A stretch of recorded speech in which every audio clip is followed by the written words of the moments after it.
வணக்கம் மக்களே.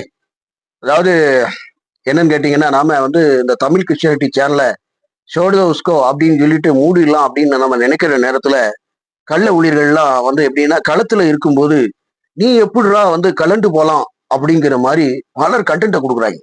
எங்க அங்க அங்க போனா கள்ள ஊழியர்கள் இருக்காங்க. இங்க போனா கள்ள ஊழியர்கள் இருக்காங்க. எங்க போனாலும் கள்ள ஊழியர்களா கண்ணுக்கு தெரியுறாங்க. கண்டென்ட்ட குடுத்து வைக்கிறாங்க. அப்படி என்ன கண்டென்ட் குடுத்துருக்காங்க, அது என்ன அப்படிங்கிறத நம்ம பார்க்க போறோம். சின்ன செகண்ட பார்த்துட்டு வந்துருங்க. உங்க மேல ஃபேவரா இருக்கிறாருனோ அல்லது செய்யாதனால காட் உங்க மேல ஆங்கரா இருக்கிறாருனோ கிடையாதுன்னு சொல்றேன். அதற்கு இது அன்பு கூறல. அவர் நல்லவர்ங்கிறதுனால நம்ம மேல அன்பு கூறுகிறார். குழம்பி போகணும். இந்த குழப்பத்தின் ஆவிய கொடுக்கிறது தான் இவங்களுடைய வேலை. அதாவது ஆண்டவராகிய இயேசு கிறிஸ்துவானவர் நம்மிடத்துல எதிர்பார்ப்பது என்ன அப்படின்னு கேட்டீங்கன்னா, அவருக்கு பிள்ளையா மாறுறது. அவருக்கு பிள்ளையா மாறிட்ட பிறகு அவருடைய கற்பனையை கை கொள்ளணும். அவருடைய கற்பனைக்கு கை கொண்டு என்ன பண்ணணும்? மிகுந்த கனிகளை, அதாவது வசனத்தை கூட போடுவாங்க. டே எடிட்டர வசனத்தை போடுறா. அதாவது மிகுந்த கனிகளை கொடுக்கறதுனாலே பிதாவானவர் மகிழ்ச்சி, அவன் மேல ரொம்ப அஃபெக்ஷனா அன்போடு கூட இருக்கிறாரு அப்படின்னு. அப்போ நம்ம மிகுந்த கனிகளாக கொடுக்கணும். அவரு நல்லவர் தான். நாம நல்லவர்களா இருக்கிறதுக்கு தான் நம்மளை தேர்ந்தெடுத்திருக்கிறாரு. நல்லவரை துதிக்கிறோம், பரிசுத்தம் உள்ளவரை துதிக்கிறோம்னா நம்ம பரிசுத்தவான்களாக மாற்றப்பட வேண்டும். சோ நம்ம மாற்றப்படாத போது நம்ம அவுட் ஆஃப் கண்ட்ரோல்ல போயிடுறோம். அப்ப அவுட் ஆஃப் கண்ட்ரோல்ல போகும் பொழுது என்ன ஆகுது? பரிசுத்த ஆவியானவர் நமக்காக வேண்டுதல் செய்யறாரு. அதே போல பரிந்து பேசுகிற இயேசுவானவர் பரிந்து பேசுகிறார். நம்ம பாவம் செய்யும் போதெல்லாம் பரிந்து பேசுகிறாரு. அப்போ கர்த்தருடைய சுவாபம், பிதாவானவருடைய சுவாபம் பாவத்தை பாரார். இயேசு ஒருவர் இங்க மத்தியஸ்தராக இருக்கிறபடியால், இயேசுவினுடைய ரத்தம் அது சாலிடா இருக்கிறபடியால் தேவ கோபாக்கினி இல்லாமல் கிருபை பெரிதாக இருக்கிறது. புரியுதுங்களா இல்லையா? ஆண்டவர் ஒரு இதை கொடுக்குறாரு அப்படின்னு சொன்னா, கற்பனையின்படி நடக்கணும். என் மேல அன்பா இருந்தா என் கற்பனையை கை கொள்வீர்கள் அப்படின்னு சொல்றாரு. புரியுதுங்களா? நான் எப்படி அன்பு செலுத்துகிறேனோ, என்னை என் கற்பனையின்படி நடக்கிறவன் நான் அவன் மேல் அன்பா இருக்கிறேன் அப்படின்னு இருக்கு. அப்போ கற்பனையின்படி நடப்பது என்ன? இறக்கப்படுகிறவர்கள் பாக்கியவான்கள், அவர்கள் இரக்கம் பெறுவார்கள். சமாதானம் பண்ணுகிறவர்கள் பாக்கியவான்கள், அவர்கள் தேவனுடைய புத்திரர் எனப்படுவார்கள். அதே போல என்னென்ன டீம்ஸ் அண்ட் கண்டிஷன் இருக்கோ அதெல்லாம் நம்ம ஃபாலோ பண்ணோம் அப்படின்னா மிகுந்த அவர் சந்தோஷம் அடைகிறார். அவர் இரக்கமுள்ள தேவன் தான். முன்னதாக சத்தியத்தை அறியதுக்கு முன்னதாக நீங்க அடுக்கடுக்கான பாவங்களை செய்தீங்க, அக்கிரமங்களை செய்தீங்க. ஆண்டவர் கிருபையால மன்னித்தாரு. அதுக்கு காரணம் என்னன்னு கேட்டீங்கன்னா, ஆண்டவருடைய சத்துவ வல்லமை, அவருடைய மகா இரக்கம் வந்ததுனால, அந்த இரக்கம் பெற்றதுனால திரும்ப நம்ம என்ன வேணாலும் செய்யலாம். ஆண்டவருடைய இரக்கம் அப்படியே இறக்குவாரு. கிருபை அப்படியே இதாகுதா? கிருபை தொடர்ந்தே வந்துகிட்டு இருக்கா? கிருபை ஒன்ஸ் அ டே என்ன பண்ணுது அப்படின்னு கேட்டீங்கன்னா, நான் முன்னால ரொம்ப இதா வச்சேன், வேறொரு காரியங்கள்ல வச்சேன். நான் மாம்ச பிரகாரப்படி பயணிச்சேன். சோ இன்னைக்கு அவர் ரட்சிப்பை கொடுத்திருக்காரு. கிருபையால என்னுடைய பாவத்தை மன்னிச்சிருக்கிறாரு. கிருபையால அவருடைய ரத்தத்தினால கழுவப்பட்டு நான் இருக்கிறேன்னா, நம்ம கிட்ட எதிர்பார்க்கறது என்ன? அவருடைய முழு பிள்ளையாக மாறுவதுதான், பிள்ளையாக வாழ்வது அல்ல. நம்ம எதிர்பார்க்கிறதே அதுதான். வேத வசனம் திட்டமும் தெளிவாக சொல்லுகிறது. இவன் பாத்தீங்களா அடுத்து என்ன சொல்ற செகண்ட்ல சொல்றான்னு கேளுங்க. பிறவாவதற்கு முன்பே நன்மை தீமை இன்னதென்று ஒரு வேலையும் செய்யறதுக்கு முன்பே அவர் யாக்கோபை சிநேகித்தார். யாக்கோபு பிறக்கிறதுக்கு முன்னதாகவே ஆண்டவர் நேசித்தாரு அப்படின்னா, அது ஆபிரகாமுக்கு உண்டான நீதி. ஆபிரகாம் சொந்த பிள்ளை, சொந்த ஜனமாக, பரிசுத்த ஜனமாக, விசுவாச சந்ததியில பிறக்கக்கூடிய ஒரு மகனாக யாக்கோபு இருக்கிறாரு. சோ அதனால பிறக்கிறதுக்கு முன்னதாகவே டிசைன் பண்ணிட்டாரு. புரியுதுங்களா இல்லையா? அதனால அவரு நேசிக்கிறாரு அப்படிங்கிறதுனால பாவத்தை விட்டு தள்ளினாரா? யாக்கோபு, அதாவது இஸ்ரவேல் ஜனங்கள் அத்தனை பேரும் பாவம் பண்ணிட்டாங்க, பல காரியங்கள் பண்ணிட்டாங்க, அத்தனை பேரும் இது பண்ணினாங்க, செத்து முடிஞ்சாங்க. எதனால? பாவத்தை பாரா பிதாவானவர். புரியுதுங்களா? அந்த காலத்து பழைய, அதாவது எப்படின்னு கேட்டீங்கன்னா, பழைய ஏற்பாட்டு காலத்து இயேசு சுவாமி இருக்காரு இல்லையா, ஏசப்பா, அவர் பயங்கரமான ஆண்டவர், பயங்கரமுள்ள தேவன்.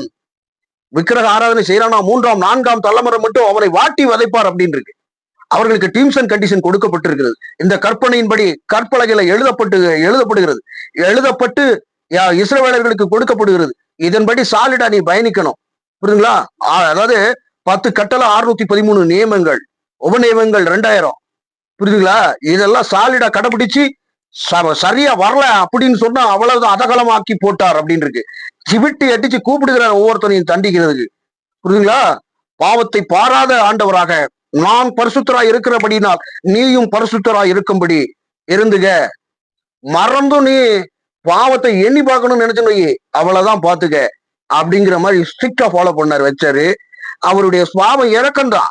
ஆனா அதன் அடிப்படையில அவருடைய பிள்ளைகளும் பரிசுத்தமா இருக்க வேண்டும் அப்படிங்கிறது தான் அர்த்தம். புரியுதுங்களா இல்லையா?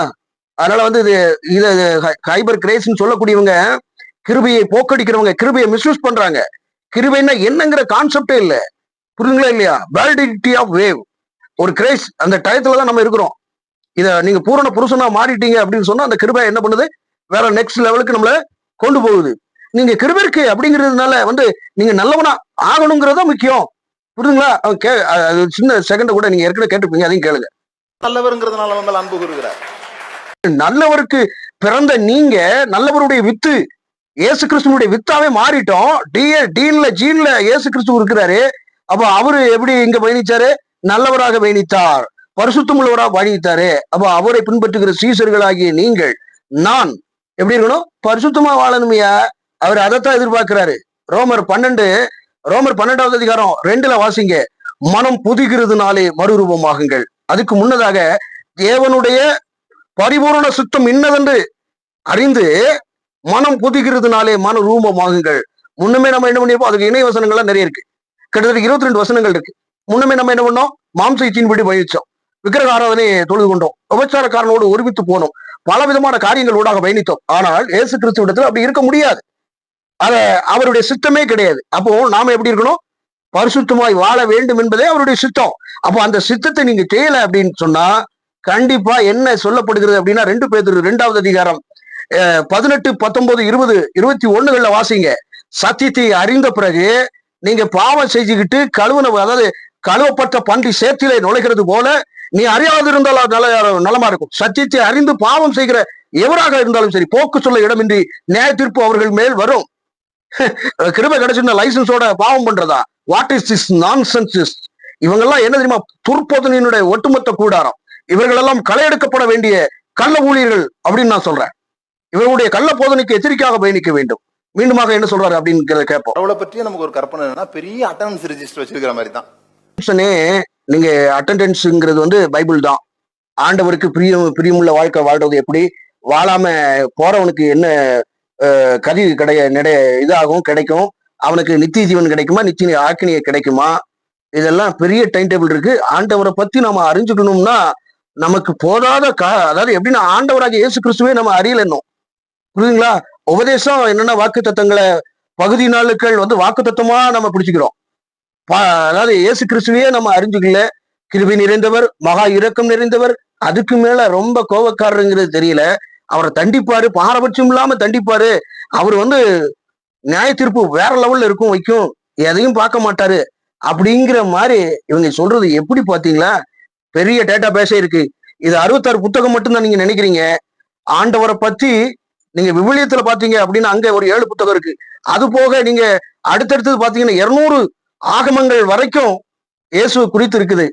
புரியுதுங்களா? 99 ஆகமங்கள், 78 ஆகமங்கள். பைபிள்ல இத்தனை பைபிள் இருக்குது. நாம வச்சிருக்கிறது வெறும் 66 புத்தகம்.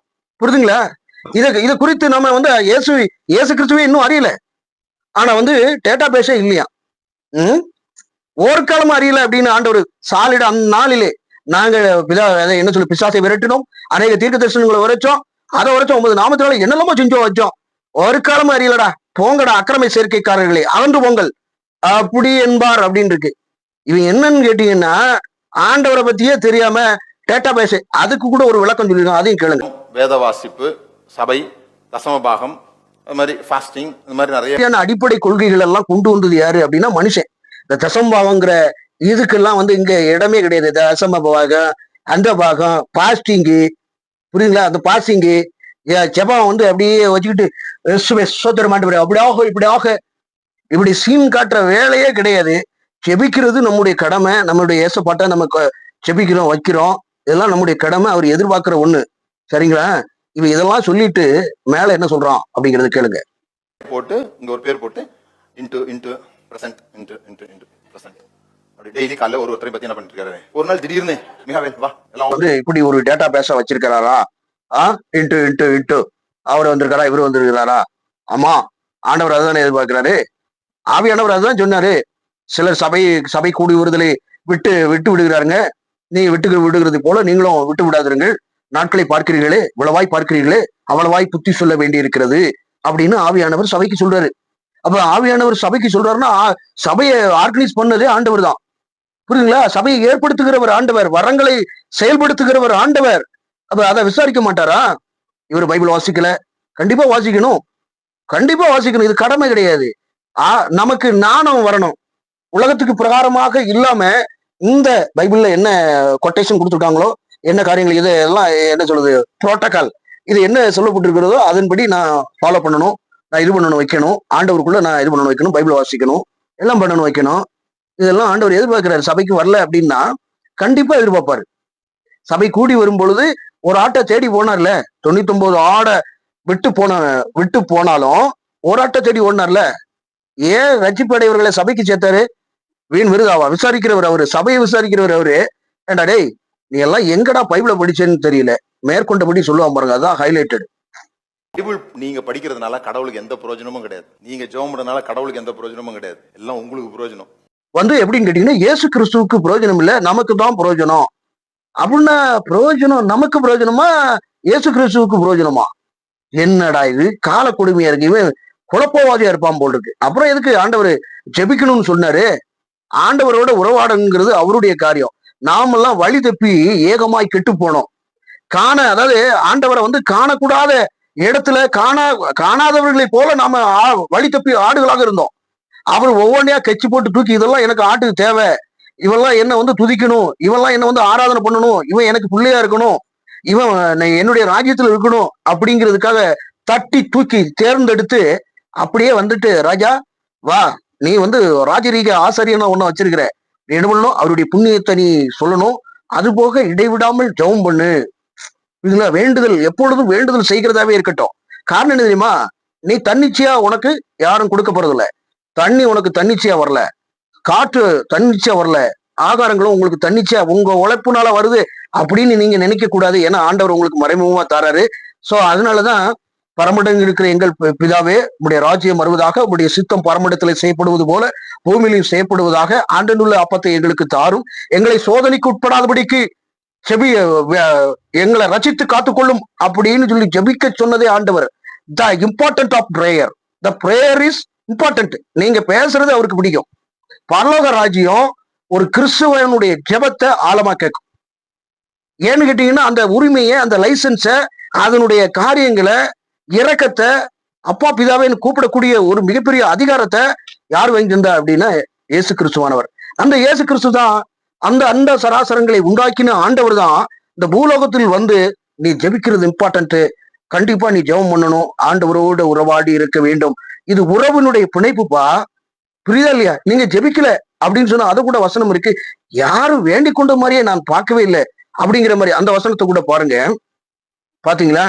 அதாவது ஒருவனாகிலும் வேண்டிக் கொள்வதற்கு ஒருவனாகி இருப்பானா அப்படின்னு பார்த்தா இல்லவே இல்லை அப்படிங்கிறாரு. அதுக்கு அடுத்ததாக ஜெபிச்சா உடனே சாலிடா இறங்குனாரு அப்படின்னு இருக்கு. அதாவது யாத்திராகமம் 3வது அதிகாரங்கள்ல மோசே வேடு சொல்றாரு, ஆளோட்டுகளினுடைய சத்தத்தை கேட்டேன், பார்க்கவே பார்த்தேன், இறங்கினேன் அப்படிங்கிறாரு.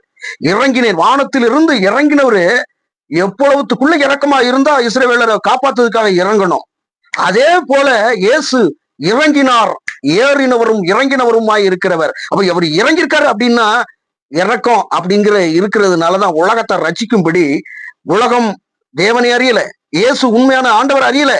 சோ அவராகவே என்ன பண்றாரு அப்படின்னு கேட்டீங்கன்னா, சாலிடா முன் வச்சு, உன் ஆபிரகாமின் தேவனும் ஈசாக்கின் தேவனும் யாக்கோபின் தேவனுமான உன்னுடைய தேவன் அப்படின்னு, அனாதி சிநேகத்தால் உன்னை நேசித்தேன், பூர்வ காலத்து பந்தத்தில் நீ உன் தாத்தாவுக்கு பாட்டனுக்கு பாட்ட முப்பாட்டன் கும்பிட்ட கடவுள்டா, நான் தாண்டா ஒரிஜினலான ஆண்டவரு, உன்னை தேடி வந்திருக்கேன்டா, உன்னை ரசிக்கிறதுக்காக உயிரையே கொடுக்குற அளவுக்கு துணிஞ்சிட்டேன்டா, வேற வழியே இல்லை, என் ரத்தம் தான் உன்னை காப்பாத்தும் அப்படிங்கிற ரீதியில அல்டிமேட் பண்ணிட்டாரு.